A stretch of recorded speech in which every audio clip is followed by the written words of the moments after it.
안녕하세요. 정보체계론이네요. 원래 리마인드 특강을 삼순환하고 지금 병행해서 진행을 하고 있고요.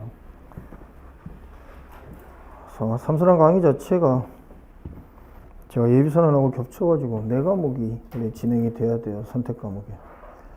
그래서 어쩔 수 없이 리마인드 특강을 진행을 하면서 삼순환을 같이 병행해서 동영상으로 올리고 있는데 아마 삼순환 학생들은 리마인드 강의를 기준으로 해서 같이 보고 있을 건데, 리마인드에서 제가 모의고사라는 형식으로 보지는 않는데 삼순환하고 맞물려 있어서 모의고사를 하루에 2문제씩 해서 아마 들어가 있을 거예요. 그래서 일단 모의고사가 2문제고요. 내용적 관점은 지금 자료에 답은 사실은 그대로 다 나와 있고요. 그래서 지금 제 1회 모의고사가 2문제로 돼 있죠. 강의 계획서를 안 줬죠. 강의 계획서를 보내줄게요. 근데 이 시간이 날짜 자체가 막 지금 혼란스러워가지고 막 뒤엉켜가지고 지금 저게 3번째나 지금 뒤로 미루고 있는 거여서 정보체계론 강의 자체. 그래서 날짜 때문에 좀 답답하긴 해요. 그래서 날짜 없이 들어가게 되면 1회차부터 9회차까지로 진행이 되고요. 1회차, 2회차가 제 4차 산업혁명 관련된 논의고요. 3회차, 4회차가 초진흥화 기술하고 초연결화 기술 관련된 논의예요. 그리고 5회차, 6회차, 7회차가 보통 정보라고 얘기하죠. 전자정보 관련된 논의고요. 전자정보는 원래 총론하고 강론으로 나눠져 있는데 총론 반하고 강론 반 정도, 아니면 총론 3분의 1에다가 강론 한 3분의 2 정도 내용이고요. 마지막에 8회차, 9회차가 어두운 측면이라고 보통 알고 있는 내용이죠.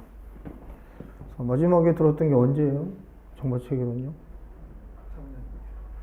작년 언제인데요? 작년 5월인가 4월쯤 리마인드. 1년마다 연례 행사입니까? 본인 언제 들었어요? 그럼 지금 1년 만에 업데이트가 되는 거예요?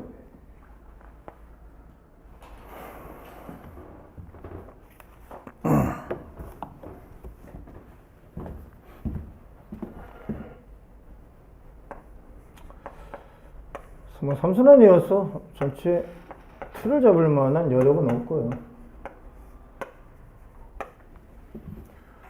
항상 얘기했지만 정보체계론이 전자개념하고 사회개념 그리고 정부개념 이 3가지로 구성되어 있다고 얘기를 했어요. 그래서 정보의 체계니까요. 그래서 체계라는 것과 정보라는 걸 갖다가 연결을 해보면 일단 정보라는 게 있고, 대정보라는 건 저희가 기술적 측면이라고 얘기했죠. E라고 얘기를 했어요. 그래서 정보는 정확히 기술이죠. 그래서 정보 기술을 기반으로 했을 때 체계론이니까요. 체계론 자체라는 건 사회와 국가의 관계를 다루고 있는 거죠. 그래서 지금부터 국가 시민사회라는 표현을 제가 안 쓰니까 정보 체계론 자체가 그렇게 보면 정부와 민간의 관계 또는 사회와 국가의 관계 또는 사회와 정부의 관계적인 측면을 얘기해요. 정보 기술에 기반해서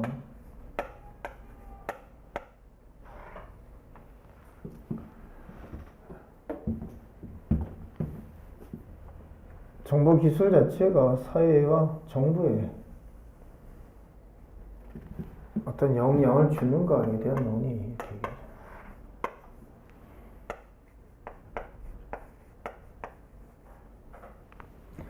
그래서 가장 스탠다드한 틀 자체는 E가 S에, S가 G에 이렇게 얘기를 했어요. 즉 정보 기술적 기반이라는 측면에서 이 전자라는 E가 있고요. E가 사회의 영향, 소셜, 소사이어티의 개념인데, 이게 거버먼트, 지의 논의죠. 그래서 이거 조합의 문제죠.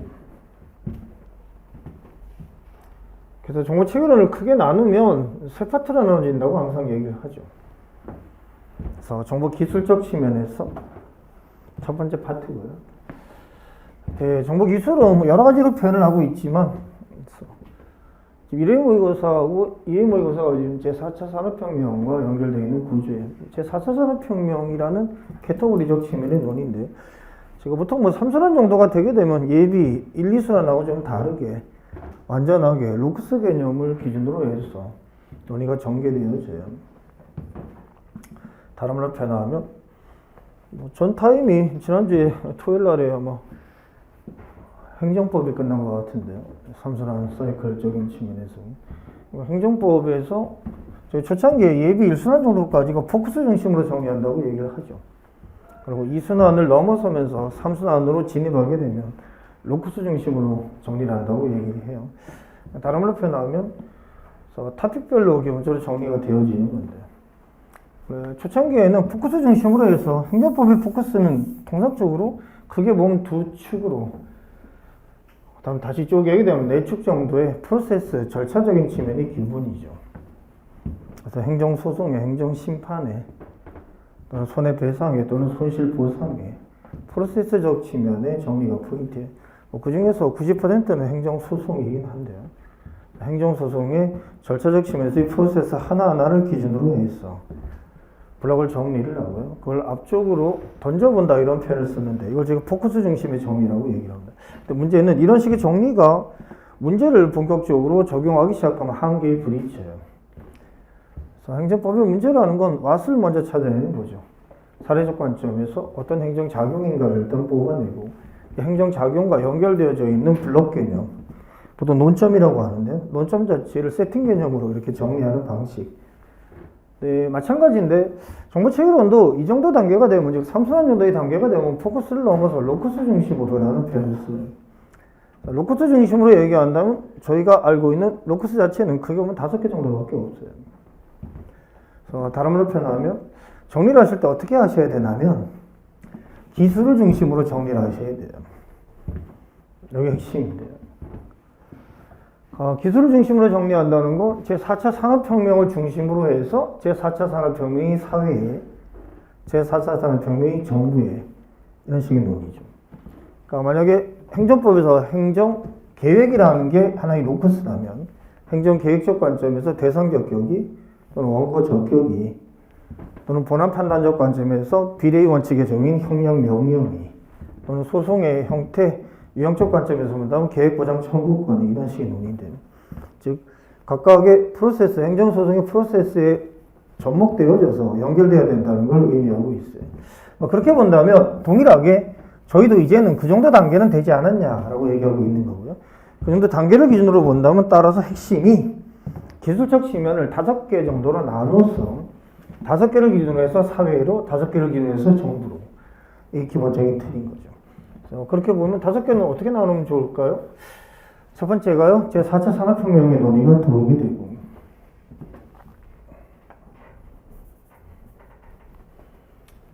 그래서 기술을 어떻게 분류했는지를 한번 생각해 보세요.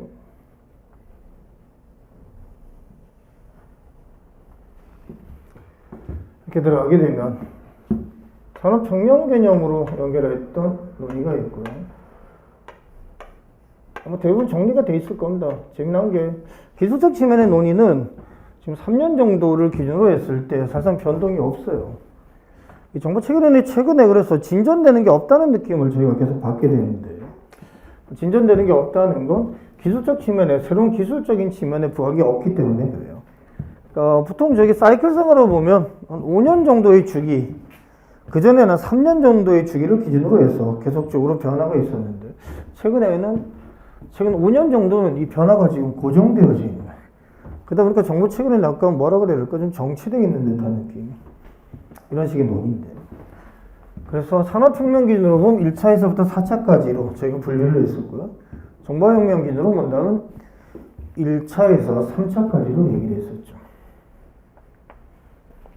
오늘 위쪽에 나와 있는 산업혁명의 틀이 기본이어서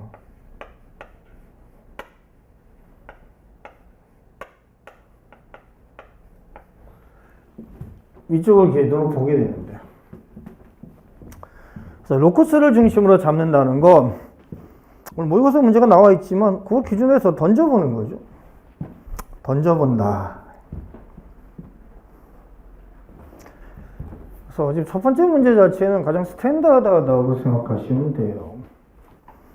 스탠다드한 논인데, 스탠다드하다는 측면에서 보면 어떻게 하면 연결성이 잡히는 걸까요? 일단 어드레스적 측면에서 주소를 잡으면 블록적인 측면의 조합이 나오면 되는 거죠. 그래서 첫 번째 문제가 뭐 시험에서 나온다기보다는 어떻게 보면 내용 정리 같은 느낌, 다른 말로 표현하면 리마인딩 정도의 느낌으로 가지고 들어온 내용인데요.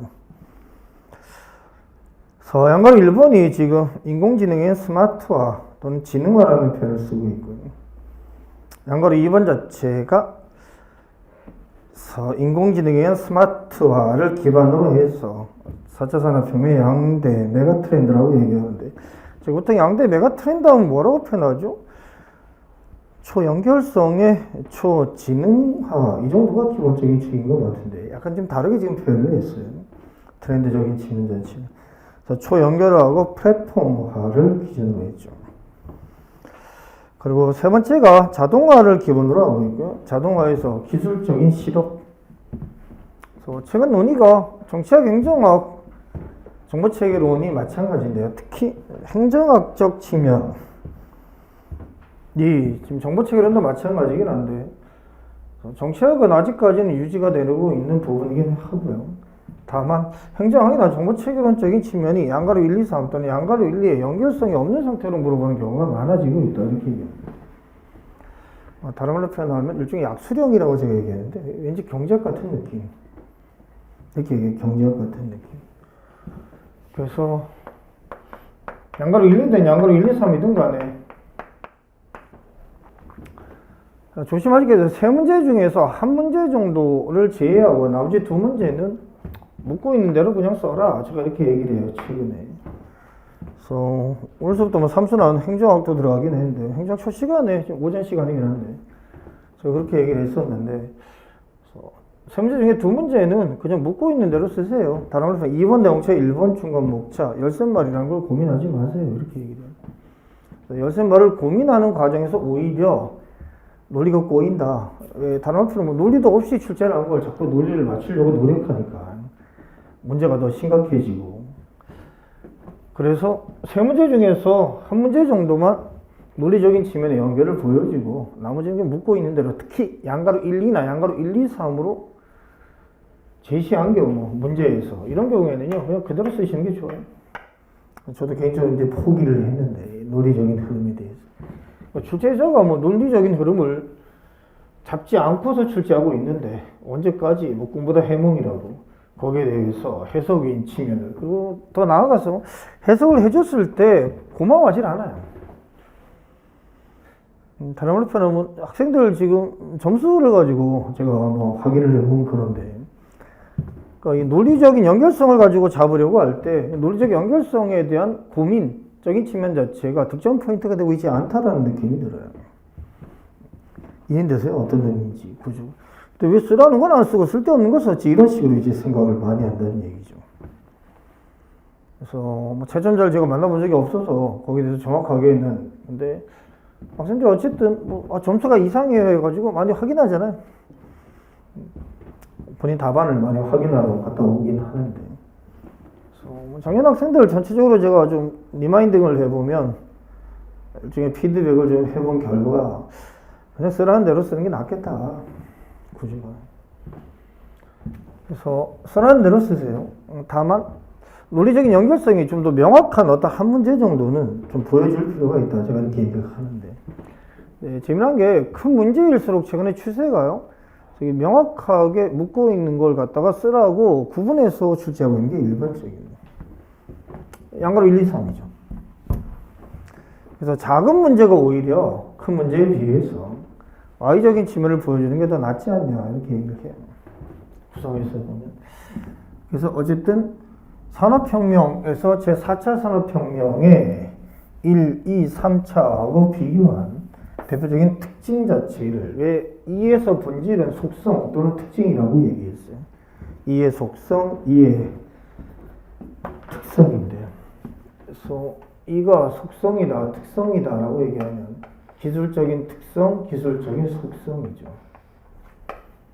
이걸 블록으로 정리를 하셔야 되고요.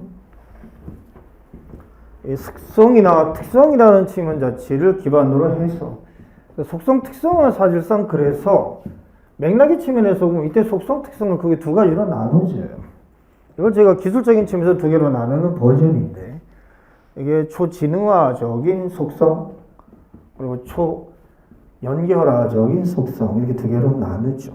그래서 초지능화, 초연결화 즉 속성이나 특성을 정리하실 때요. 대표적으로 이 두 개의 카테고리 중에 하나로 연결되기 때문에 그래요.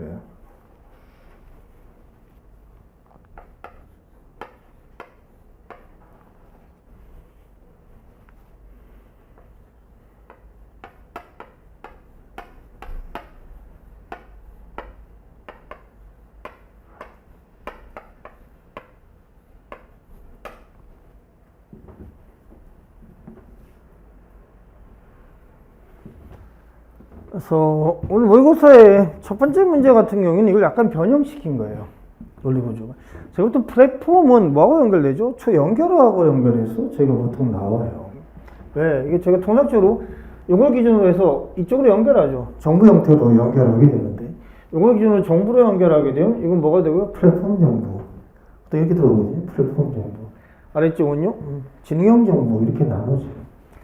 플랫폼 정보에 대한 진행형 정보 이 구조인데 이게 저희가 알고 있는 기본 축이에요. 이걸 지금 이렇게 틀었잖아요. 문제에서 틀어가지고 일단 가장 중요한 기술적인 측면 자체를 제가 4차 산업혁명에서 뭐로 보는 거죠? 지능화로 보고 있는 겁니다. 그래서 지능화라는 걸 기본축으로 놓고 그럼 초연결화에 그리고 한 축을 플랫폼화 이런 식으로 지금 이렇게 틀었죠. 그러니까 빨리 변형을 하셔야 되는데 저희가 배운 건 이런 식의 축이에요. 이걸 기본축으로 했을 때 이 논의를 이런 식으로 바꾼 거죠. 여기에 지능화라는 게 있고 즉 지능화 기술이라는 게 기반이고 이게 초연결화 그리고 플랫폼화 이런 식으로 들어갑니다. 이렇게 작은 거죠. 그래서 뭐 묻고 있는 사람이 그렇게 규정을 했기 때문에 여기에 대해서는 토를 다시면 안 돼요. 그래서 다른 한편은 그렇게 보나봐. 그렇게 보면 뭐 그렇게 가는 거죠. 두 개의 측면으로 가는 건데. 초연결하고 플랫폼화는 다른가? 좀 답답하긴 한데 연결성이 원래 두 개는 밀접하게 연결되어 있어요. 두 개 자체가. 그리고 연결화의 축이잖아요, 그죠? 연결화의 축 이게 지금 플랫폼이라는 개념이에요. 논리구조. 두 개를 뭐 좀 다르게 들어가고 있어서 어쨌든 그렇게 연결이 되어지는 거죠. 구조적인 측면에서. 그리고 사회를 나눌 때는 버전 기억나세요? 사회는 어떻게 나누라고 했어요? 응?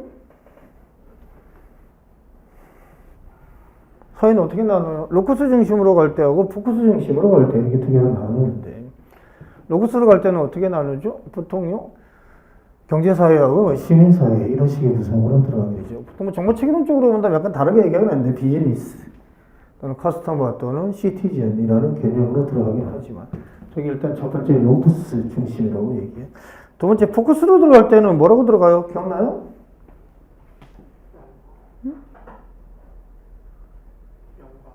네, 명과 암이죠. 전형적으로 명과 암의 논이죠. 명과 암. 그래서 저희가 세 파트로 나누는 거예요. 그러니까 지금 1회, 2회, 3회, 4회가 기술이죠. 근데 사실은 원래는 다 기술만 가지고 구회를 구성하려고 했어요. 기술만 가지고 구회를 이렇게 기술만 가지고 구회가 가능하죠. 그렇잖아요. 어차피 뭐 기술이 전제되지 않은 상태에서의 논의는 사실은 없거든요. 그러니까 우리가 이 정도 단계가 되면 3, 4년 정도의 단계가 되면 로쿠스 중심으로 정리하려고 하는 이유에서 로쿠스의 본질이 뭐냐면 기술이에요. 기술인데 기술에서 초연결화 기술, 초지능화 기술 최근 논의는 초연결화도 사실은 상당 정도 플랫폼적인 논의를 제외하고는 많이 사라지고 있어요. 맞는 얘기죠. 왜? 인공지능이 본질이에요. 제 4차 산업혁명 인공지능 혁명이라고 얘기하는 게 사실은 맞아요. 맞는데 나머지는 제가 제 3차 산업혁명이나 제 2차 산업혁명, 제 1차 산업혁명의 비교적 측면에서 보면 제 3차적인 기술이 훨씬 강하거든요. 이게 뭐 IoT라든가 또는 클라우드 컴퓨팅이라든가 빅데이터적인 논의도 마찬가지인데 이게 3차에서 이미 뭐 가지고 있고요. 4차에서 명확하게 구별되어지는 게 뭐냐라고 얘기하면 당연하게 인공지능이죠. AI적인 측면인데 그래서 제 4차 산업혁명을 인공지능혁명이라고 하는 게 맞다라고 얘기를 하죠. 구성이 어쨌든 저기서 들어가는 거예요. 그래서 이 두 가지를 기준으로 놓은 다음에 요거 외에 초연결화, 초지능화 외에 추가적으로 이렇게 얘기를 하는데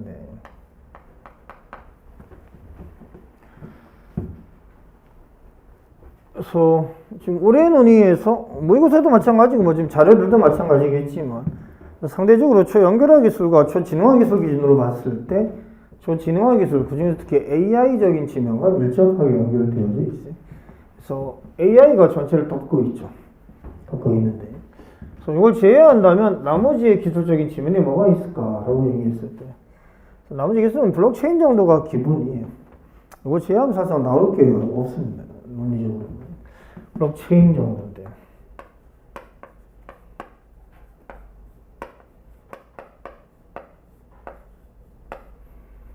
이거 외에 기술적 측면의 융합적 측면의 논의는 충분하게 가능하죠. 융합의 논의다 이렇게 얘기하는데 그래서 융합적 측면에서 최근에 가장 많이 부각되고 있는 개념 자체는 메타버스라는 개념인 것 같아요.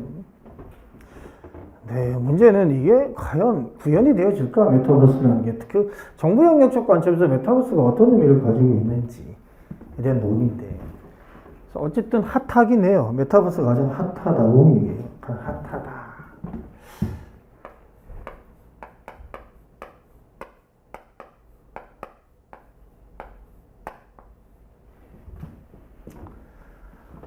그래서 어찌됐든 간에 그래서 메타버스는 개념은 좀 정리를 해 두실 필요가 있습니다. 뒤쪽에 제 자료에 있긴 한데요. 모의고사 형식으로 해서 구성되어진 자료이긴 한데 이 메타버스라는 개념이 돌고 있죠.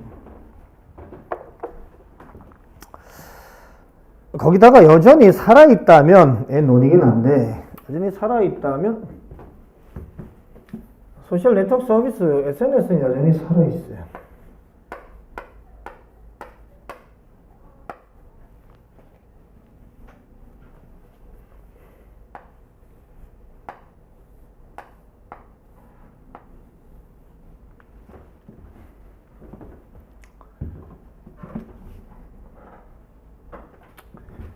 상대적으로 기술은 그래서 요 정도가 기본인 것 같아요.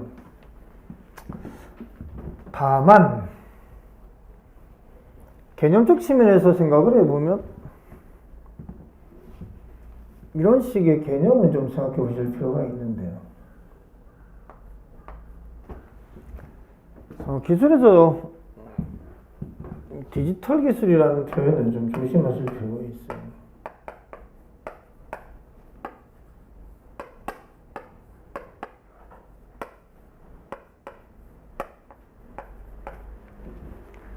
그래서 의외로 이 디지털이라는 표현이 상당히 많이 나와요.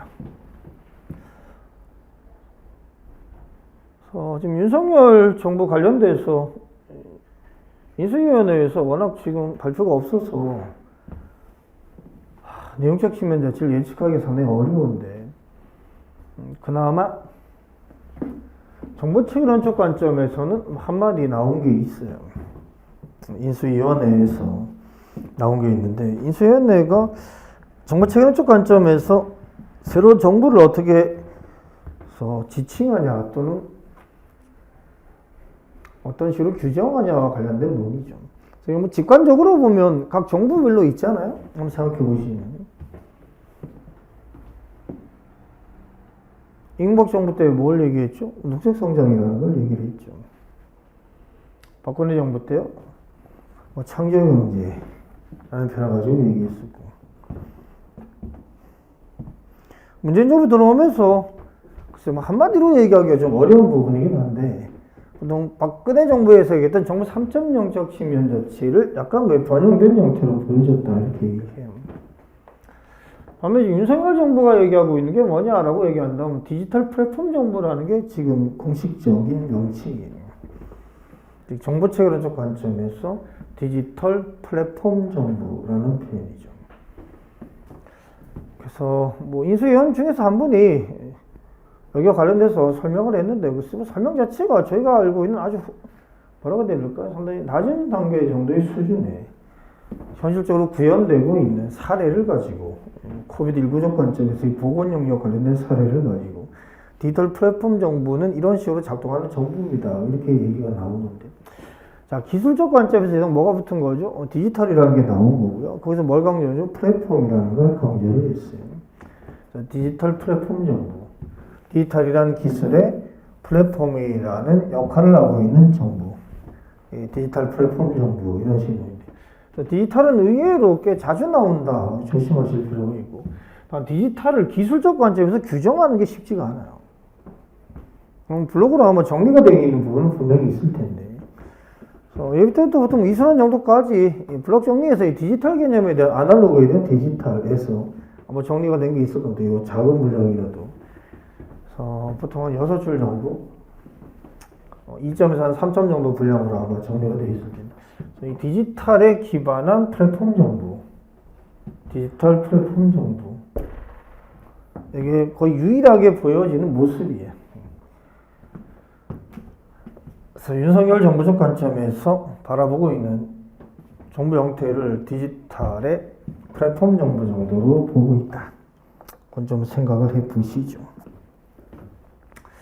그래서 이 정도가 기본축일 것 같다. 그래서 메타버스도 마찬가지고 블록체인 마찬가지긴 한데 뒤쪽에서 블록체인은 두 문제 정도로 저희가 정리가 되어져 있고요. 메타버스는 개념적인 측면에서 지금 30점, 20점 보통 이렇게 저희가 잡는데 20점에다가 아래쪽에 10점으로 되어져 있죠. 그 아래쪽 문제에는 이런 식의 패턴이 가끔 출제가 되고 있어요. 이게 진짜 상당히 좀 어려운데요. 학술형이라고 같은 얘기하는 부분인데. 특히 이제 새로운 기술적 측면이 이런 식으로 물어볼 가능성이 상당히 높아요. 예, 새로운 개념을 물어보고 싶을 때 이런 식으로 많이 되거든요. 다음 물음에 답하라 이런 식의 논의를 해서 들어간대. 아니면 다음의 용어를 설명하라 이런 식의 논의. 그래서 세 문제 중에 한 문제가 이런 식의 문제가 나올 수 있다는 걸 항상 좀 고민하시면서 가장 최근에 부각되고 있는 핵심적인 단어의 의미 정도에 대한 고민이 좀 필요하다 이렇게 얘기를 하죠. 디지털 기술 관련돼서 대표적으로 세 개를 물어봤죠. 아래쪽에 있어요. 싱귤렐러티 기술적 특이점이라고 보통 얘기하는데 그리고 악마 호출하기 싱귤렐러티 기술적 특이점 자체를 넘어서게 됐을 때 악마가 호출되어진다는 개념이에요. 논리가 뉘앙스 들어오세요. 무슨 얘기인지. 즉 인공지능에 의한 지배가 가능하다고 얘기하고 있는 논리죠. 그 다음에 두 번째 논의가 더 커지는 파이와 더 작아지는 조각 디지털 기술 자체가 나타내는 사회적 양극화 현상에 대한 논의죠. 그렇게 표현하잖아요. 지금 디지털 기술이라는 게 미치는 사회적인 영향을 얘기하는 거예요. 자, 여기 뭐가 있죠? 기술에 디지털 기술이 있어요.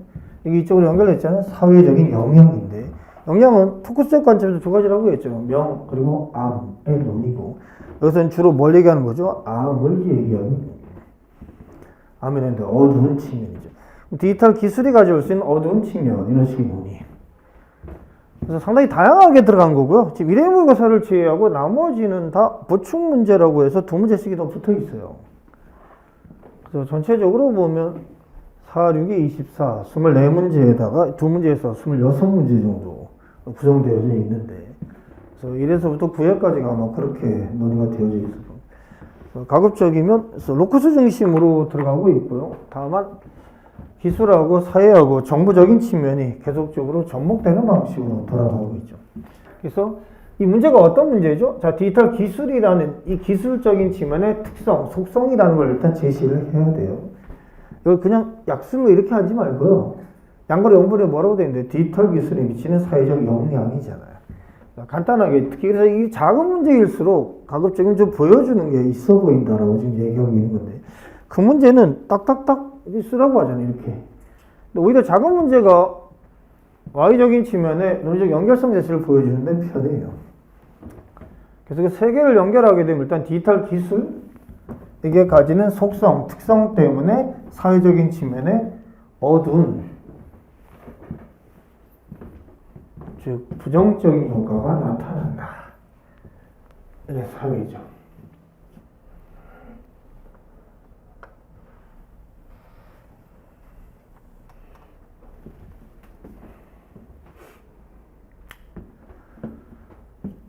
사회를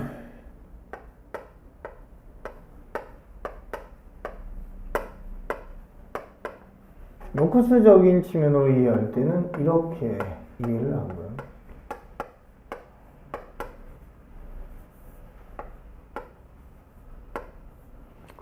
포커스적인 측면으로 이해할 때는 영과 암의 측면으로 이해를 해요.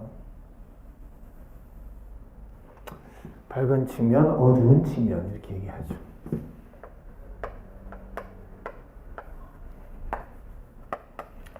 밝은 측면은 뭐 기대했던 효과 정도의 개념이고, 어두운 측면은 의도하지 않은 결과 정도의 개념인데, 명과 암이라고 얘기를 하고 있어요.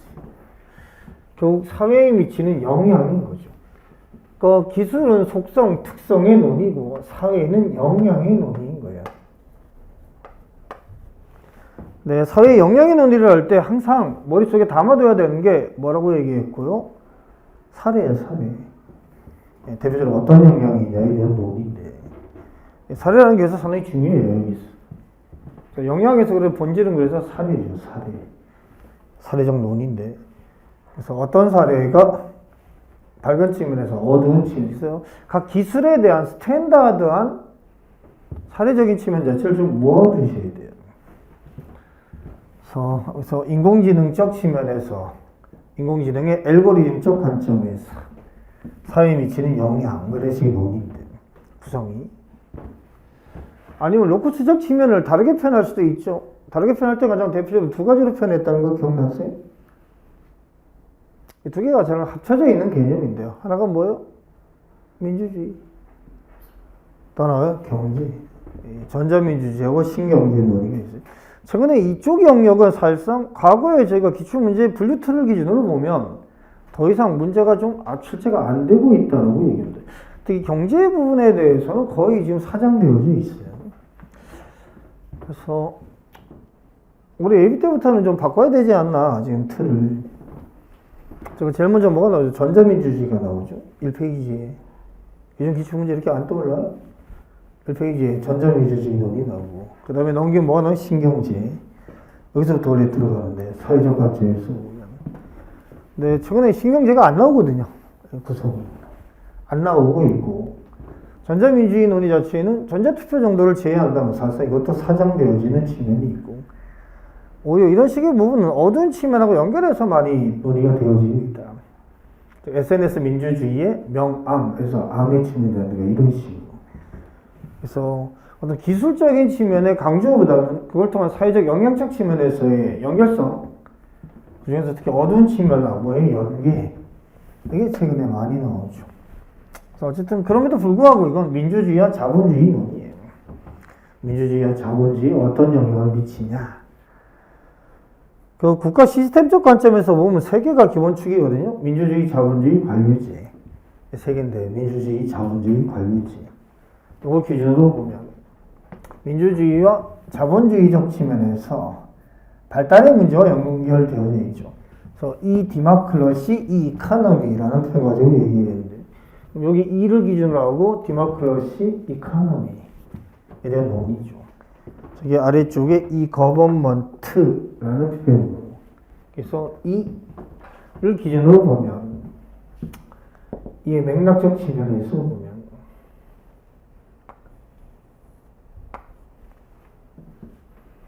사회라는 것 자체는 디마크러시와 이카노미죠.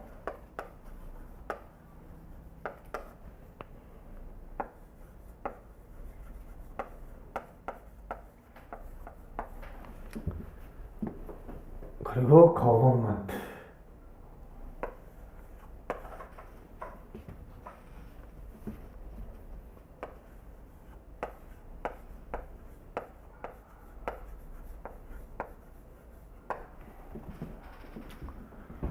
이런 식의 구조가 나와요.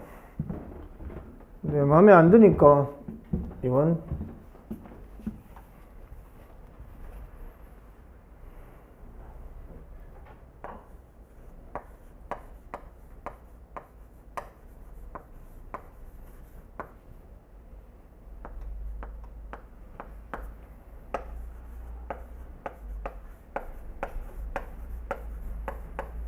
거버넌스. 거버먼트에서 거버넌스죠.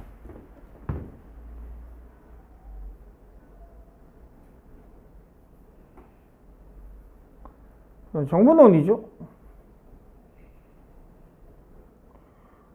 모의고사를 한번 고민을 해보세요. 쓰라는 건 전혀 아닌데요. 먼저 좀 오셔가지고 이렇게 고민을 해보실 필요가 있는데. 지금 처음에 1, 2회가 제4차 산업혁명이라고 얘기했어요. 3회하고 4회가 초지능화 기술과 초연결화 기술적인 측면의 논의예요.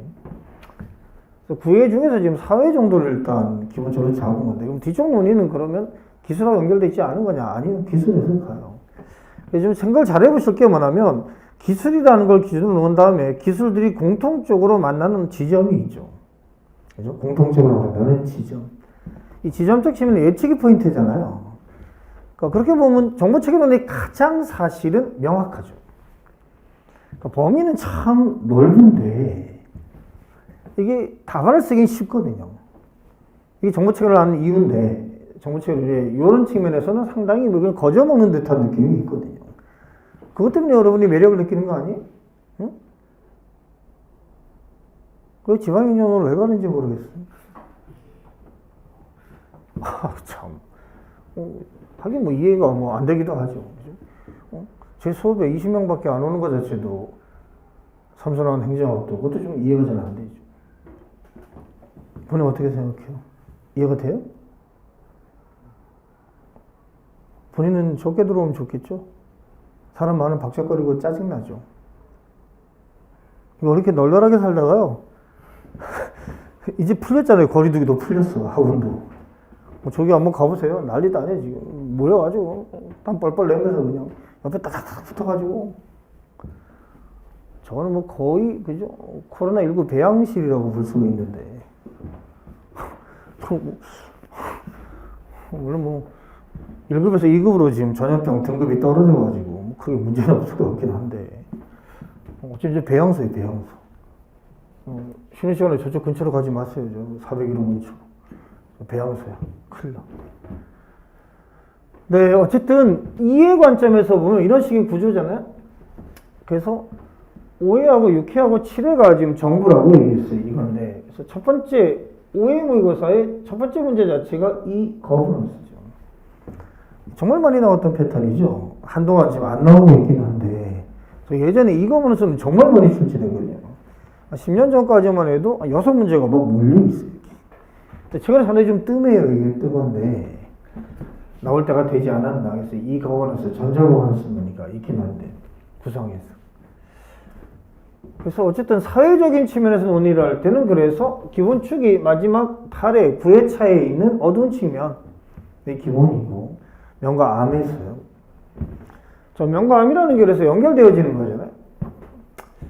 왜? 정부를 하는 건 기본축이 뭐니까요? 개입과 간섭이거든. 개입과 간섭인데 정부가 개입한다, 간섭한다. 이 논리잖아요. 개입한다, 간섭한다. 정부가 개입한다, 간섭한다에서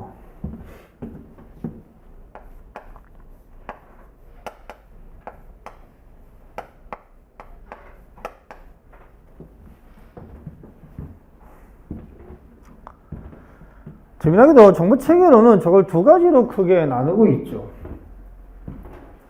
기억나세요?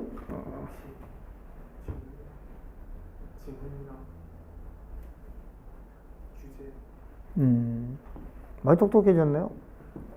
정부 체계로만 똑똑해지는 것 같아. 하나 말하고 하나는 돈이죠. 말하고 돈인데. 저희가 압도적으로 많이 나오는 게 뭐예요? 전자정부 서비스예요. 전자정부 서비스. 서비스가 뭐예요? 재화 서비스. 재화 서비스. 재화 서비스는 원래 기본적으로는 돈의 문제예요. 돈의 문제. 그러니까 돈 이렇게 나눴을 때 개입 간섭의 수단이죠. 도구인데 이게. 수단, 도구.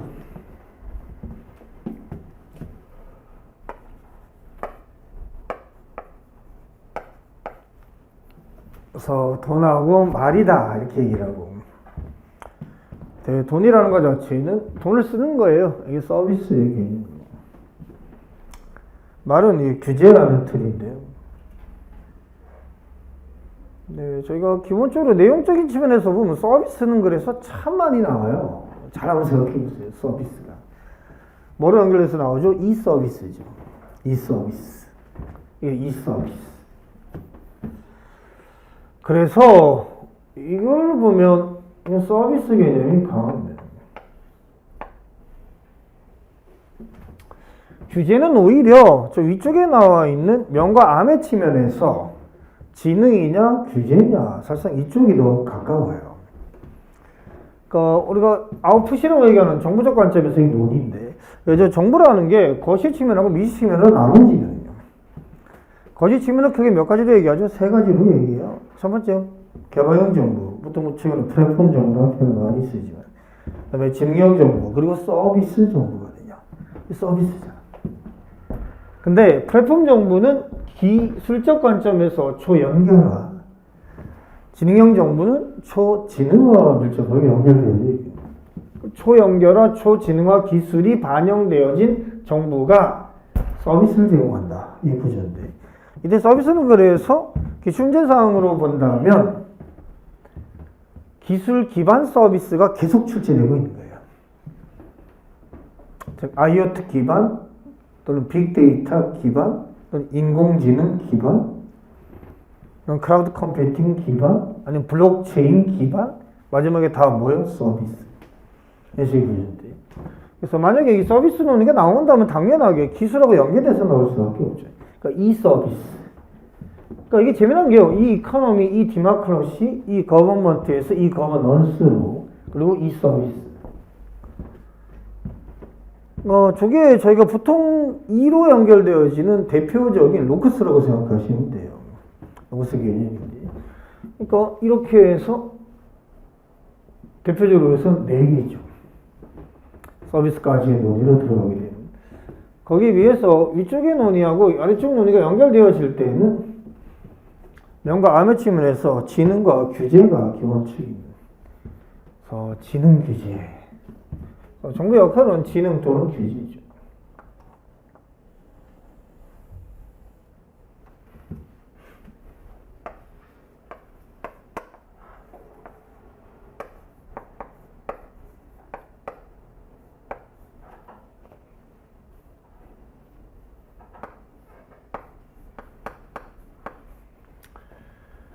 그나마 다행인 건 덜의 개념까지 들어가지 않는다. 그게 다행이에요. 덜 개념까지가 들어가게 되면 약간 복잡해지 구조가. 덜 개념.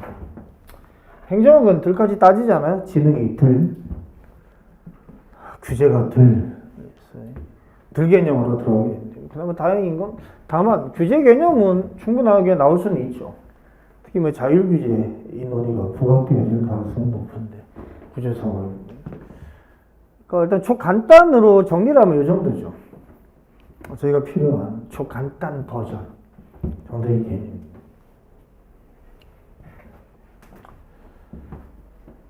그래서 제 4차 산업혁명 1에서부터 4회까지가 지금 1에서부터 4회까지를 다 나눠주는 이유는 이게 뭐하고 연결되어 있죠? 기술적인 측면으로 일단 아우러져 있어요.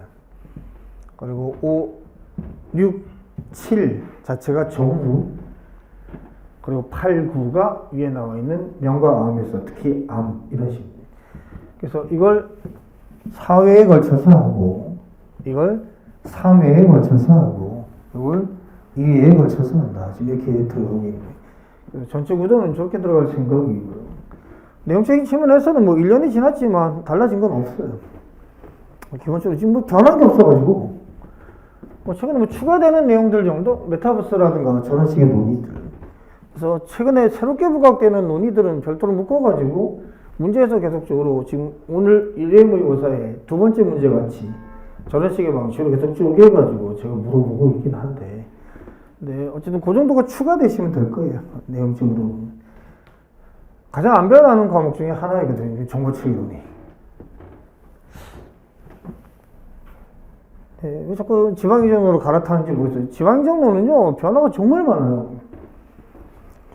또 다시 들어가죠. 김병준. 예전에 노무현 정부 때 대표적인 지방 분권론자, 국민대학교 김영준 교수인데 김영준 교수가 이번에 또 들어갔어요. 또 살아남으셨어요. 대단해요. 엄청난 거예요.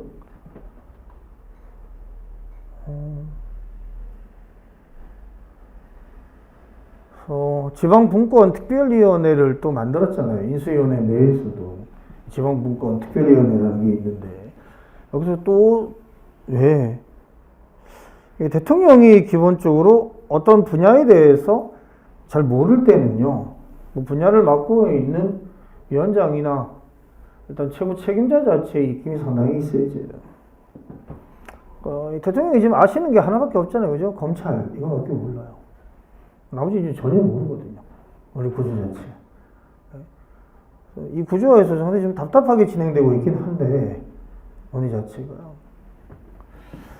그러다 보니까 이 각 영역별로 최고 책임자들의 입김이 커질 가능성이 높고 지방행정론적인 측면의 변화는 훨씬 더 커질 가능성이 높습니다. 전형적인 지방분권 논쟁은 약간 좀 급진적이에요. 김영준 교수 자체가. 그래서 학계 내에서도 상당히 좀 위험하다는 평가를 많이 하는데요. 이게 대표적인 문제가 각 중앙부처가 가지고 있는 기능적 측면 자체를 지방자치단체로 이양하자는 논의를 계속 얘기하고 있어요. 이 중앙부처가 가지고 있는 기능들을 특히 보통 저희가 팔다리가 많은 조직들이 있다고 얘기하죠. 고용노동부라든가 보건복지부라든가 환경부라든가 이런 식으로 지방청 단위가 있는 이걸 기본적으로 지방 단위로 다 이전하자는 얘기예요. 이전하자는 얘기인데 가장 먼저 많이 걱정스러운 것만 하면 제가 지방행정을 공부를 하다 보면 올해부터 들어가긴 하는데 선택 과목에서 느껴지는 게 뭐냐면 역량이 너무 부족해요. 지방자치단체의 역량이 워낙 부족해서요. 지금 가져가서 어떻게 할지를 모르겠어요. 다 말아먹지는 않으면 다행인데 구조가. 그래서 이번에 6개월 정도 제가 지방행정론, 지방자치론을 준비를 하면서 논문들 쭉 보고 정리하고 한 결과가 뭐냐면 지방자치를 폐지해야 된다. 제 결론이에요. 그래서 이게 생각보다 엄청나게 심각해요. 그래서 좀 피상적으로 보고 있을 때하고 지금 논문 보면서 뒤져보고 한 결과에 의하면 지금 상당히 심각합니다. 그래서 내년엔 다 국가직으로 쓸 거죠? 지방지역 학생은 없는 것 같으니까. 심각해요. 다 문제는 뭐냐면 또 수없이 많은 제도적인 측면 자체를 실험을 할 가능성이 높다는 얘기죠. 지방분권 관련돼서인데요. 걱정스럽긴 한데 어쨌든 여러분 정부 책임을 하고 있다면 기술적 측면 자체의 추가는 없다. 핵심이지. 나올 기술은 다 나왔어요. 더 이상 지금 어떻게 또 다른 정말 획기적인 그죠? 우리가 보통 법령 기술이라는 게 뭔가 나오기 전까지는 상당히 어렵다는 느낌이에요. 한동안은 그래서 좀 안정적으로 쉽게 갈 수 있는 정부 책임이 아니냐라고 얘기를 하고 있는데 구성이 이렇게 돼 있죠. 그래서 내용을 좀 보실래요? 그래서 나아가질 않았어요. 전체적으로 보면 3분의 1 정도가 새로 정리된 내용이 들어와 있고요. 3분의 2 정도는 기존 내용의 반복이라고 보시면 됩니다.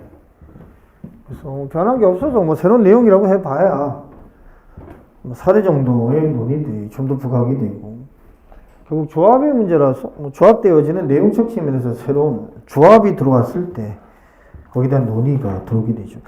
그래서 오늘 자료는 아마 대부분이 여러분 기존에 봤을 거예요. 기억나시죠? 맞나요? 정리 다 해줬던 내용들인데.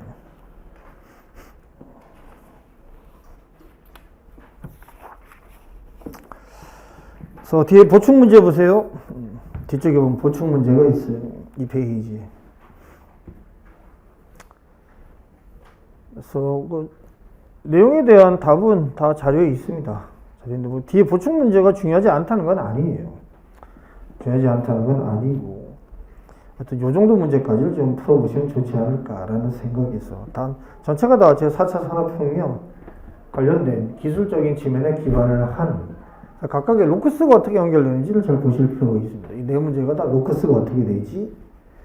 넘겨보시면 보충 문제 첫 번째는 뭐로 연결되는 구조죠? 거버먼트 내에서의 조직이죠. 그잖아요, 로크스가. 이건 행정학에서 꽤 자주 나왔던 출제 패턴 중에 하나죠. 행정 1페이지 보면, 그래서 정보와 사회적 관점이 행정에 미치는 영향이라고 해서 가장 많이 나오는 파트가 뭐라고 했어요? 조직이라고 했어요, 조직. 조직의 구조와 조직의 관리. 이렇게 얘기하는데. 그래서 세 가지를 얘기했죠. 어디서 많이 봤잖아요, 그죠? 조직의 구조, 그 다음 관리의 과정, 그리고 구성원의 행태. 이게 들어가게 되는데, 조직론입니다. 이건 행정학에서 출제를 가능성도 상당히 높아요. 구조가. 그래서 주소를 잡아보면 제4차 산업혁명 정부. 정부에서 거시가 있고 미시가 있을 때 미시. 미시적 측면의 조직이나 인사의 변화. 하시면 조직이나 인사의 변화. 이상하게 제4차 산업혁명이 재무하고 연결성은 떨어져요. 재무하고 연결성은 떨어집니다. 그래서 두 가지를 갖다가 준비하셔야 돼요. 내일 문제에도 하나 나와 있지만 인사가 있어요. 인사가 있고 여기서 뭐 지금 조직을 얘기했는데 제4차 산업혁명이 조직적인 측면에 어떤 변화를 가져올지 그리고 인사적인 측면에 어떤 변화를 가져올지에 대한 논의를 갖다 물어보고 있는 거죠. 그게 위의 문제고요. 보충 문제 아래쪽은 정책적인 뭐의 문제예요? 규제예요. 규제 논의다. 규제 계획이죠. 결국 여기에 이가 있고 제4차 산업혁명이 있고 제4차 산업혁명은 두 가지의 사회에 영향을 미쳐요. 밝은 측면과 어두운 측면이고 이 과정에서 본질이 뭐죠? 갈등이죠. 이 적기조례잖아요. 적기조례. 붉은 깃발법이라고 했던 거 기억나세요? 워낙 많이 들어봤잖아요. 적기조례, 붉은 깃발법의 논의고 붉은 깃발법적 관점에서 이 붉은 깃발법이 가지는 함의가 뭐냐에 대한 논의죠. 이게 신성장 산업에 대한 정부의 규제가 그죠? 경제적 측면에서 이 지능의 계기적인 측면 자체를 말살시키는 현상을 얘기합니다. 그럼 지금 명예 측면에서 이 지능과 암의 측면에서 이 규제인데 이게 기존의 이해관계자들 간의 갈등적 측면 때문에 이게 이른바 타단 논쟁이잖아요. 우리 식으로 얘기하면 타단 논쟁 관련된 대표적인 흐름인데 재미난 게 가급적이면 행정학스럽게 제가 계속 지금 바꾼 거예요. 조심하시라고 항상 얘기했는데 행정학 유사하죠. 행정학. 보충 문제는 대부분 행정학과 맞물려 있어요. 그래서 정보체계론을 행정학을 정리하는데 활용하실 필요가 있는데 상대적으로 앞쪽의 문제는 정보체계론의 기술적인 측면에 좀 더 초점이 맞춰져 있고요. 뒤쪽의 문제는 행정학과보다 연결되어져 있습니다. 그래서 뒤쪽 문제도 다 여기 자료에 들어가 있으니까 확인을 잘 해보시면 돼요. 근데 어쨌든 주소적인 측면에서 본다면 위쪽이죠. 자, 2의 사회적 측면에서의 영역인데 여기에 대한 개입, 간섭적 측면에서 지능과 규제, 그 중에 규제에 대한 논의고 이 규제가 가져올 수 있는 문제점을 얘기하고 있어요. 그런데 양가로 2번, 양가로 3번이 재밌죠.